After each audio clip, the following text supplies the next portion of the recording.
안녕하세요. 자본주의에서 조기 은퇴하고 싶은 굴비입니다. 오늘 영상에서 다룰 주제는 돈에 관심 없다고 하는 사람이 사실은 돈에 미친 사람이다 라는 말을 하신 분이 계시죠. 그런데 이제 저는 비단 돈뿐만 아니라 어떤 문장을 의식적으로 말하는 사람은 사실 그거랑 좀 정반대되는 생각을 가지고 있다는 관점에서 좀 이야기를 해볼 건데요. 그 전에 QQQQ랑 QLD 현황 보고 가시겠습니다. 그리고 타임라인에 이 뻘소리 부분은 제가 걸어둘 거니까요. 그 부분만 보고 싶은 분들은 거기로 클릭하시면 되겠습니다. 한 2, 3일 정도 계속 빠지니까 당연히 빠지겠거니 싶었던 시장이 이렇게 급반등하는 모습을 보여주고 있습니다. 나스닥 100 같은 경우에는 3.29%, S&P 500은 1.5, 1.75, 필라델피아 반도체는 8% 가까이 올랐죠. 그러니까 반도체 3배 레버리지 같은 경우에는 한 20% 이상 올랐다고 볼 수 있겠습니다.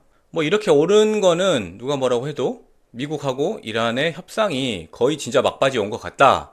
그러니까 트럼프 대통령이 계속 말로 협상이 되고 있다, 거의 다 됐다 이렇게 말을 했을 때는 시장이 반응을 안 했거든요. 물론 초반에는, 그러니까 전쟁 초반에는 반응을 했지만은 뭐 거의 그냥 거짓말처럼 하다 보니까 양치기 소년처럼 시장이 반응을 안 하고 있다가 어제 같은 경우에는 이란 외무부에서 그 주장을 뒷받침하는 보도가 나왔죠. 그래서 시장이 이렇게 반응을 했습니다. 그러니까 이것도 어떻게 보면 웃기죠.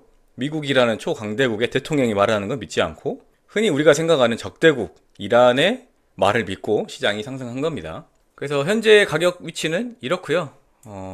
차트로 분석하자면은 뭐 5일선 위에 있으니까 뭐 안착했다라고 할 수 있겠는데 사실 이미 그 전에 흐름들이 차트로 분석한 거랑은 크게 관련이 없었기 때문에 그냥 이 정도 위치에 있다는 거를 보여드리려고 가져왔습니다.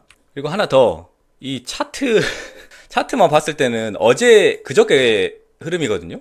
이렇게 보면은 전형적으로 그냥 더 흘러내릴 그래프인데 그냥 그거랑 아무 상관없이 뉴스 하나 나오니까 다시 반전되는 모습을 볼 수 있죠. 그러니까 이런 것만 봐도 차트를 통한 분석은 좀 허상에 가깝지 않나 라는 생각을 다시 한번 해봤습니다. 거의 뭐 한 10불 차이 나버리죠.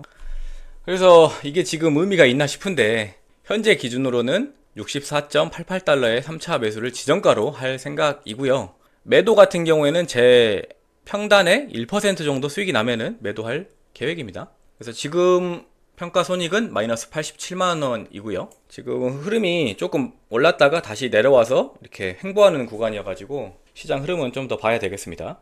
어제 매매가 없었으니까 6월 현황 없고요. 누적 현황도 당연히 없습니다. QLD는 마찬가지로 시장이 많이 올랐는데도 불구하고 5일선까지는 올랐는데 21선 아래에 위치하고 있기 때문에 기본 한 주랑 거기에 더해서 21선 아래에 있을 때 한 주 추가하는 거 해서 총 2주 매수가 됐고요. 그래서 35개가 되었습니다. 공포 탐욕 지수인데요. 당연히 그저께 대비해가지고는 어제가 올랐으니까 오르긴 했는데 시장이 뭐 거의 3%?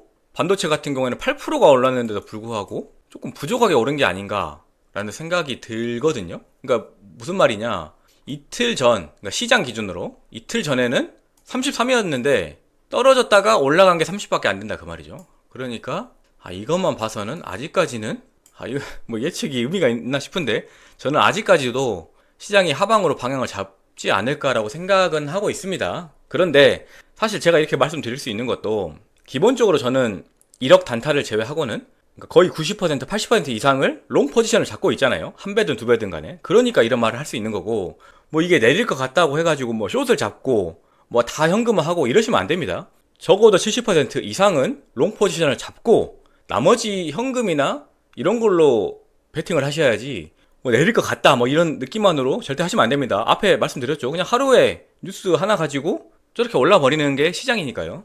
S&P 500 같은 경우에는 어제는 25.44였는데 그저께죠. 25.18로 내려왔습니다. 그러면 이 말은 또 기업 수익이 올랐다는 말인데 아리송합니다.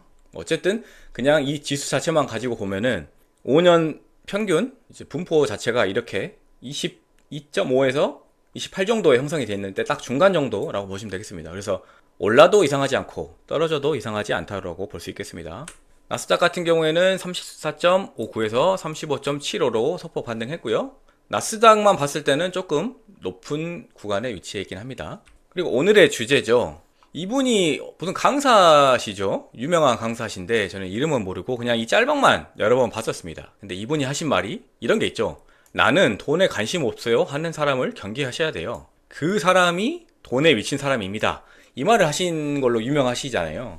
그래서 저도 이 주장 자체에 당연히 동의를 하는데, 오늘 제가 드리고 싶은 말씀은 이 돈에 대한 게 아니고, 앞서 말씀드린 것처럼 어떤 사람이 의식적으로 어떠한 말 혹은 주장을 한다는 거는 사실은 그 사람은 그 말에 반대되는 생각을 가지고 있을 확률이 굉장히 높다라는 거에 대해서 이야기를 하려고 하거든요. 뭐 유튜버 이름까지는 제가 언급하지 않을 건데, 제가 보는 유튜버 두 분이 있습니다. 유튜버 A는 이거 특정성이 성립할 것 같은데 유튜버 A는 코로나 시기 때 돈을 투자했다가 굉장히 큰 돈을 잃어가지고 복구를 하시려고 하는데, 이분이 어떻게 하냐면은, 원래 이분은 배당주 투자를 하셨던 분이에요. 그런데 코로나 때 급락을 하니까 배당주 투자에서 이제 급등주 투자로 갈아타가지고 돈을 뻥튀기 하려고 하셨던 거죠. 그런데 원래 배당주 투자하던 사람이 급등주를 하다 보니까 당연히 그 변동성 때문에 돈을 다 잃어버린 거예요. 그래서 돈을 다 잃어버린 다음에 올린 유튜브 영상을 보면은, 이제 자기는 원래 하던 배당주로 돌아가겠다, 뭐 이런 류의 영상을 굉장히 많이 찍었거든요. 근데 그분 지금 질문 자체에 답이 나와 있긴 한데, 그분 지금 어떤 주식 할 것 같습니까? 그분 지금 급등주 하고 계시거든요. 그리고 똑같은 분인데 그분이 맨날 하는 말이 뭐 돈 10억 뭐 별거 아니다, 다른 부자들에 비하면 별거 아니다, 이런 식으로 말을 하면서, 그러면서 또 자기는 자기가 만드는 현금 흐름이 뭐 거의 10억에 가깝다, 뭐 이런 말도 하시고요.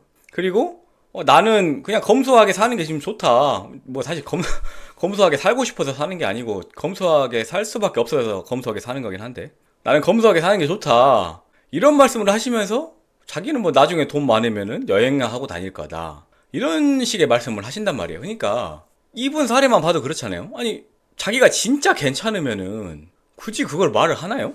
뭐 이런 거죠. 부자들이 명품, 소위 말하는 명품을 샀어요. 저는 이제 사치품이라 생각하긴 하지만은, 그러면 그 사람들이 자기가 명품을 샀다고 뭐 특별한 기분을 느끼거나 그러나요? 뭐 아니잖아요.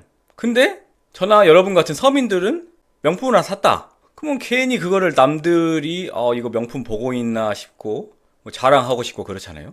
왜 이런 차이가 나올까요? 우리가 그거에 대해서 의식하고 있기 때문인 거잖아요. 근데 의식하고 있다는 말은 그게 일반적인 상황이 아니라는 말을 반증하는 거다, 그 말이죠. 또 다른 유튜버 B씨가 있는데, 이분 같은 경우는 좀 안타깝긴 해요. 이분은 자기가 유튜브로 번 돈을 기부도 하시고 뭐 하시는 분이에요. 좋은 직장을 다니는 것도 아닌데 하여튼 기부도 엄청 많이 하시고 하는데, 이분은 무슨 말을 달고 사냐면은 그냥 뭐 저기 들짐승처럼 살면 된다, 뭐 이런 식의 말을 많이 하세요. 그것도 이제 본인이 깨달은 게 아니고 그 법륜이죠, 법륜. 저는 뭐 땡중이라고 생각하는데, 그 법륜이 말한 걸 듣고 나도 이렇게 살지만 그냥 뭐 그런 거에 대해서 생각하지 말고 그냥 들짐승처럼 밥벌이 하고 살면 된다, 이런 말을 계속 하셔요. 근데 아까도 말씀드린 것처럼 진짜 이분이 그냥 우리가 한 마리 들짐승처럼 밥벌이만 하고 내가 가진 자산이 없고 뭐 남들이 좋게 생각하는 직장에 다니지 않고 이런 거에 진짜 신경을 안 쓴다고 하면은 그런 말을 할까요? 저는 아니라고 보거든요. 또 다른 비유지만은, 진짜 여러분이 못됐을 때 속으로 이런 생각을 하잖아요. 괜찮아 잘 될 거야. 뭐 다크나이트 마지막에 이런 비슷한 장면이 나오는데, 괜찮다 라는 말을 하는 때는 사실 괜찮지 않을 때 하는 거잖아요. 아니, 진짜 괜찮으면은 우리가 그런 생각을 합니까? 전혀 안 하죠. 그런 생각을 할 필요도 없고 전혀 안 해요.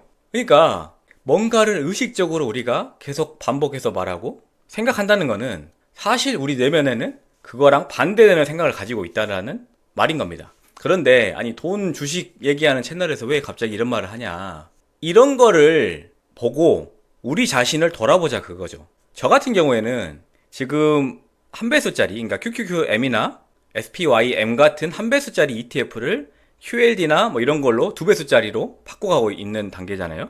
그런데 이걸 할 때마다 거의 매일 뭐 조급해하지 말자, 뭐 이런 생각을 한단 말이에요. 뭐 급하게 돈 벌 필요 없다, 이런 생각을 하는데, 그런 생각을 한다는 것 자체가 사실 제가 조급하다는 말인 거잖아요. 제가 아까 말씀드린 거에 따르면은. 그리고 실제로 제가 제 진짜 깊은 마음을 생각해 보면은 그게 맞아요. 제가 진짜로 조급하기 때문에 조급하지 말자라고 생각하는 거거든요. 그러니까 오히려 이렇게 한 번 더 생각을 하면은 아, 내가 조급하구나라고 깨닫고 좀 더 조심스럽게 할 수 있는데 그냥 단순히 내 머릿속에 떠오르는 것만 가지고 생각을 하고 판단해 버리면은 큰 판단 착오, 실수에 빠질 수 있다라는 생각이 들어가지고 별 뜻 없습니다. 그냥 여러분들도 자기의 생각을 한 번 더 뒤집어서 생각해 보시길 바라는 마음에서 영상 촬영해 봤습니다. 오늘도 영상 시청해 주셔서 감사합니다.